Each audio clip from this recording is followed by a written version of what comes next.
Hi, I'm Julia, and I've just hit the milestone of 42. Ever since I can remember, working hard and achieving independence have been my dreams. I've always wanted to carve out my own path, and thankfully, I've been able to do just that. From the moment I entered the professional world, being smart with money and seeking opportunities to grow financially were my top priorities. This drive didn't come from nowhere, it's something deeply rooted in my upbringing. My mom always emphasized the importance of financial independence, especially as I ventured into my career in corporate strategy analysis.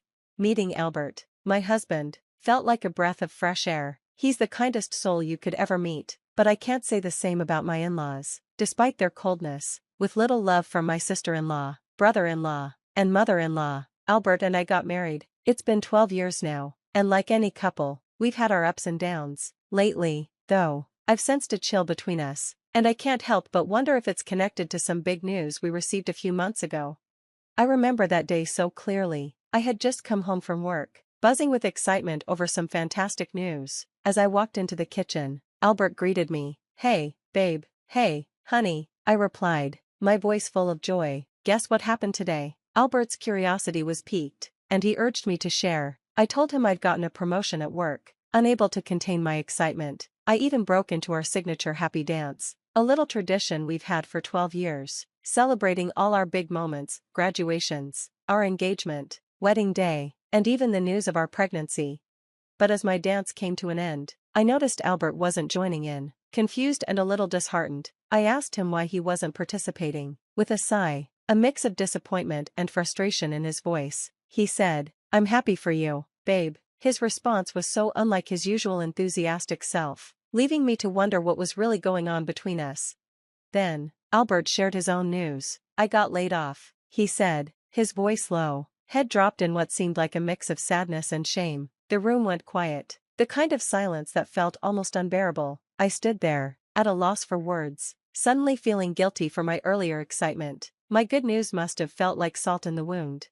"I'm so sorry, Albert," I said, trying to comfort him. "This is just heartbreaking." He shrugged it off. "Yeah, well, that's life, isn't it?" The heaviness of the moment hung in the air. "How about we go out tonight? A meal might cheer you up," I suggested, trying to lift the mood, but Albert wasn't interested. "I appreciate it, Julia, but I'm not really in the mood. I think I need some time alone," he said, then added, "Congratulations, by the way," making an effort to acknowledge my promotion.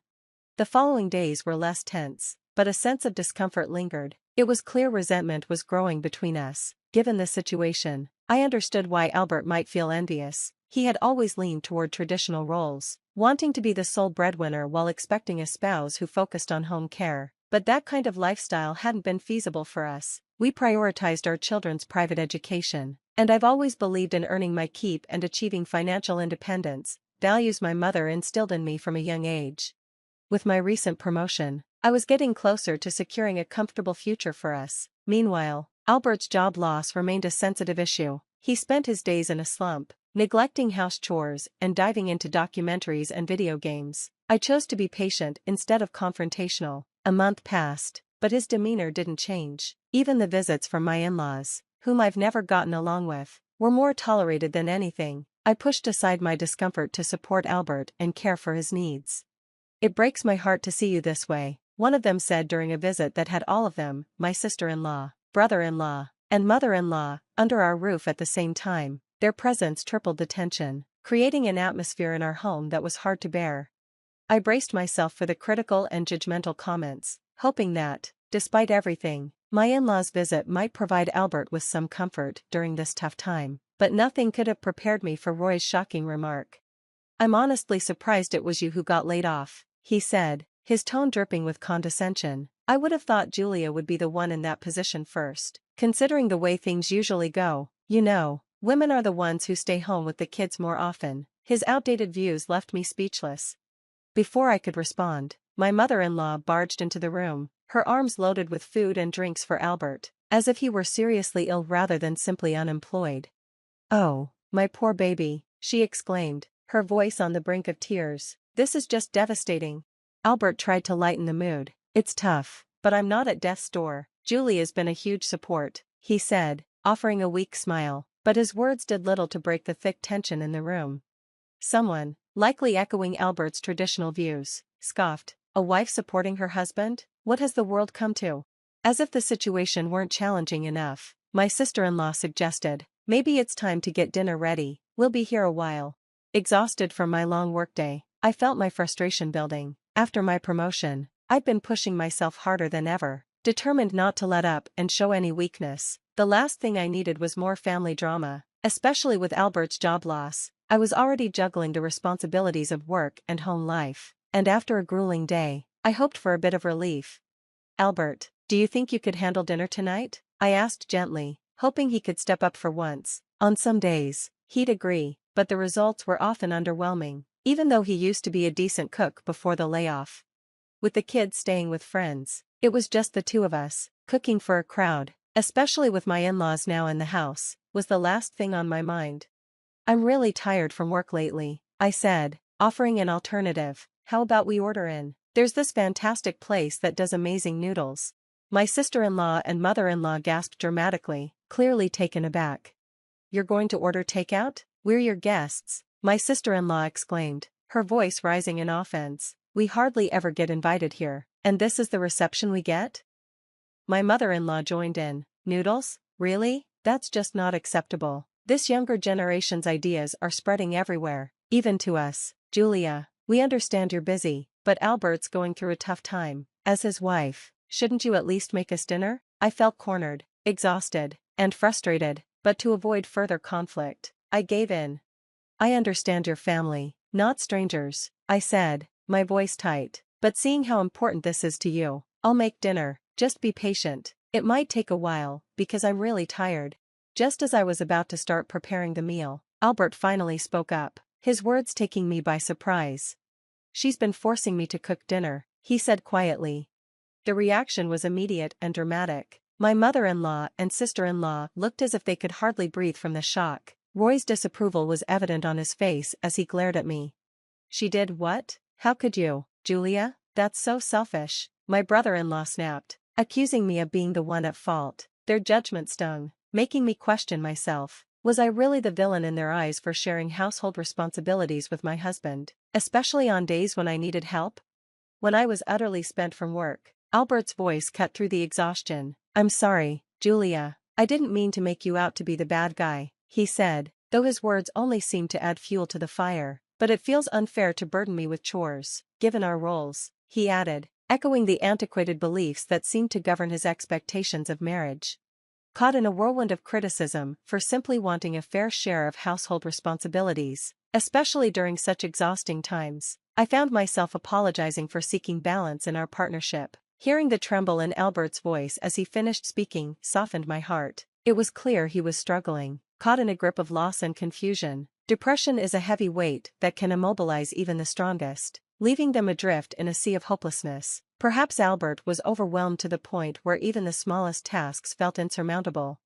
With that realization, I chose empathy over frustration. I'm so sorry, Albert. From now on, let me handle dinner and everything else. You don't need to worry about it, I assured him, swallowing my own frustrations. In the kitchen, I prepared the meal, serving it once everything was ready. The dinner table buzzed with conversation among Albert, Abigail, Roy, and Brittany, but I was left in silence, my presence either unnoticed or ignored. The earlier argument had felt so one-sided, and it stung to realize that Albert, too, seemed to see me through the lens painted by my in-laws' accusations. Despite the hurt, I set aside my pride. From that day forward, I took on the cooking and cleaning, adding to my already mounting stress and fatigue. As weeks turned into months, I continued to shoulder the burden of being the sole breadwinner. Thankfully, the recent promotion had provided a financial boost, but the reality was that our lifestyle, particularly our daughter's private schooling, couldn't be sustained on a single income. Albert's attitude towards me grew increasingly sour, his interactions brief, dismissive, like a child upset over a toy he could no longer have. It was time for a difficult conversation. Albert, we need to talk about our financial situation. It's unsustainable to keep going like this on my salary alone. We have to think about the girls and their schooling, I ventured, my voice steady despite the weight on my shoulders. He shot back defensively, but you have a job now, you got that promotion, remember? You're making more money now. Yes, Albert, I'm aware, but we need to face reality. Our daughter's education is costly, and we can't ignore that, I replied, trying to keep the frustration from seeping into my tone. His defensive stance softened as he saw the tears welling in my eyes, the strain of everything we were juggling finally breaking through. I know, he said quietly. I'm sorry, Julia, it's just that this situation has me stressed. His tone finally acknowledged the weight of our predicament. For the first time in a while, the walls between us seemed to lower. We both understood that we had to navigate this together. The journey ahead would require both of us to face our struggles, emotionally and practically, for the sake of our family. Albert finally acknowledged the need for action. You're right. I'll start looking for work tomorrow, he said, his voice filled with newfound resolve. But I had a different solution in mind, one that wouldn't require him to search far and wide for employment. Thanks to my consistent networking and positive rapport with my new boss, I was in a position to offer him an opportunity that might just solve our financial woes without him needing to take on the weight of another job search. I found myself in a unique position to help Albert, despite our mutual preference for working at separate companies to maintain our individuality and keep our professional lives distinct from our personal relationship. However, desperate times called for unconventional measures. Actually, you might not need to look elsewhere, I proposed cautiously. I think I can secure a job for you at my workplace. Yes, I had taken the initiative to leverage my connections and goodwill to arrange a job opportunity for Albert at my company. Our decision to work together wasn't made lightly, considering how much we valued our independence, but, given our circumstances, it seemed like the most practical solution. Little did we know, this decision would set off a chain of events that would lead us into uncharted territory. Months into Albert's new role, he was thriving, showing remarkable progress at the company. Then, one evening, he came home with news that left me stunned. I've invited my mom, Abigail, and Roy over for dinner. I have some important news, he said, visibly excited. Following his request, I prepared dinner and welcomed our guests, eagerly anticipating the big reveal. During the meal, Albert announced his promotion, which was met with cheers and excitement from everyone. Despite my initial surprise at how quickly he had advanced, I couldn't help but feel joy for him and relief that he was emerging from his earlier despondency. But then, the celebration took an unexpected turn. Albert handed me a hotel key card, thinking it was a thoughtful gesture for a celebratory night away. I expressed my gratitude, imagining how much I needed a break. But then Albert's next words hit me like a slap. No, it's not a hotel room for us, it's a hotel room for you. I was left reeling. The situation was as bewildering as it was shocking, a twist I had never anticipated. It became clear that the dynamics of our relationship and professional lives were about to change in ways I hadn't expected. My confusion grew as I noticed that my in-laws seemed oddly satisfied with the situation, almost as if they had been plotting this moment. What's happening here? I managed to whisper, my voice barely audible. Abigail took the lead, explaining that Albert had confided in them about his new job and how well he was doing. We suggested to him, she said, that considering his recent success and bonuses, it might be time for him to reevaluate his life and choices, especially after our last visit. We didn't appreciate your attitude then. I was stunned. They were not just proposing, but insisting that Albert and I take a break from each other because they believed I was mistreating him. Now that he was financially independent, they thought it was time for him to make a fresh start, without me. The idea that my husband, my partner of 12 years, could entertain such a notion due to his family's malicious influence was nothing short of heart-wrenching. Looking directly at Albert, my gaze filled with a mixture of anger and betrayal. I watched as he quickly turned his eyes away, unable to meet mine. His family, on the other hand, seemed to relish the turmoil they had stirred up, suggesting it was for the best now that Albert was the primary earner. So you're essentially kicking me out of our home? I asked, incredulous. The response was cold and unyielding, steeped in the outdated belief that the man, as the head of the household, had the final say, regardless of our joint contributions. The injustice of it all ignited a fury within me I hadn't known I possessed. Without another word, I stood up, unable to contain the storm brewing inside me. I stormed off, packing only what I could carry, overwhelmed by a mix of sadness, anger, and disbelief. Seeking refuge at my best friend's house, I spent the night in tears, trying to make sense of how everything had spiraled so far down. But as the shock began to subside, a shift occurred within me. What had once been despair transformed into a fiery resolve. If they thought they could discard me so easily, they were mistaken. Determined to uncover the truth behind Albert's sudden financial success and the bonuses that had caught me off guard, I focused my energy on seeking justice, not out of vengeance, but to expose the lies and deceit that had been thrust upon me. The following morning, I called in sick, knowing that Albert would be at work. I used the time to return to our home and begin my search. It didn't take long to find evidence of his betrayal. In his office, I uncovered files and emails detailing Albert's embezzlement of company funds, a scheme involving our new boss. The evidence was damning. I saved everything to a USB drive, understanding the magnitude of what I had just discovered. Heart heavy, I packed more of my belongings, realizing that returning home was no longer an option. At my friend's house, I pieced together a detailed presentation of the evidence, preparing to expose the truth. The next day, I contacted HR and the company's higher-ups, requesting an urgent meeting, keeping the details vague. I also informed Albert, under the guise of a fiscal planning emergency.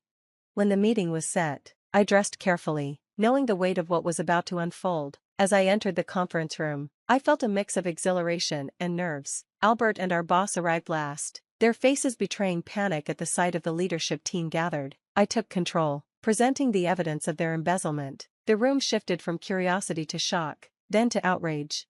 Albert and the boss were visibly rattled. As the truth became undeniable, one executive even suggested jail time for their crimes. Throughout it all, Albert's glares burned with anger and betrayal. Despite his attempts to undermine me, I stood firm, driven by the need to expose the truth. This wasn't just about revenge, it was about justice.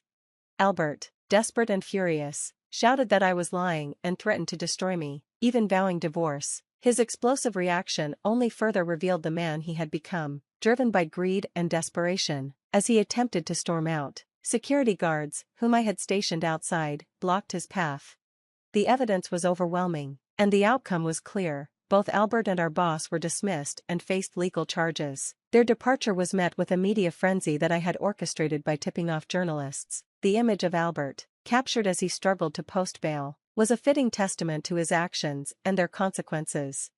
In the days that followed, the investigation revealed that the scheme ran deeper, implicating my brother-in-law Roy. My in-laws, who had been so eager to remove me from our home, were not just acting out of disdain, they were removing an obstacle to their criminal enterprise. The revelation that my mother-in-law and sister-in-law might also be involved added another layer of betrayal to the situation. With Roy likely facing similar consequences, the full extent of their family's conspiracy came to light. Their collective downfall was harsh, but it was the necessary consequence of their actions. Meanwhile, I couldn't help but feel the panic that must be coursing through my mother-in-law and sister-in-law. They knew it was only a matter of time before their involvement was uncovered. Through all of this, I found myself grateful for uncovering the truth when I did, preventing even greater harm. My actions had not gone unnoticed. My company's leadership, recognizing my diligence and integrity, offered me a significant promotion, an acknowledgement of my hard work and resilience. I'll be stepping into my former boss's role next week, with a considerable pay increase and bonuses. Looking forward, I know the next step is divorce. Staying married to someone involved in criminal activities is simply not an option. With my stable financial situation and unblemished legal record, I'm confident custody of our children won't be a battle. The future ahead is bright, and I am genuinely excited for this new chapter. This marks a major turning point in my life, one where deceit is no longer part of my story. Actions have consequences, and in this case, it seems that everyone is finally facing their just rewards.